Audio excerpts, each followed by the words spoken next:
He called me up by name. So I went to the window. It was just him. He said, so do you not have the shot or do you just not have proof of it? I said, I actually don't want to disclose my personal health information. He said, okay, then you need to talk to public health. So can I please have your phone number? I said, actually, I don't need to talk to public health. I'm a Canadian citizen, so all I need is my passport. And he said, okay, just like that.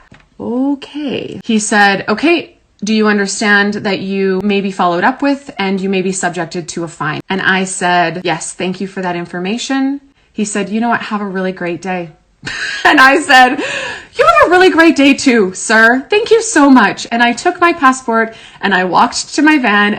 All in all, I had a really positive experience. I'm going to share the things that I think are the reason for that. First thing is I was told, like I said, that public health was only there from 9 to 5. If you do not have the shot and or if you do not want to download the app, I highly suggest you go outside of those hours because they will tell you that public health has to call you. And it's a lot easier to say no to a phone call and refuse to give your phone number than it is if they bring that person out.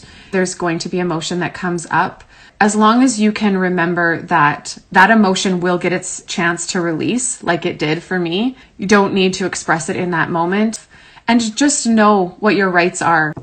You are allowed in Canada. You literally only need your passport, your proof that you are a Canadian citizen or a permanent resident. That is all that is required. If they ask you or they direct you or they demand of you that you need to do something outside of what you know your rights are, know that they have been trained to use language to get you to comply. That is their job. If you are being detained in some way, you're being asked to stay, make sure that you ask if that's what's happening. Am I being detained right now? Because they cannot detain you for anything outside of immigration or customs. And so if you have satisfied both of those things for them, they can't. And all of the stories that I've heard is that as soon as somebody asks that question, am I being detained or am I being held or am I free to go? The response is typically, well, you've always been free to go. But because you don't ask, they're going to count on you not knowing what your rights are. That's how they're getting away with this. I say this also for people that do have the shot. If you've already had a couple, if you don't want any more, if you're willing to get 6 more, but you still don't agree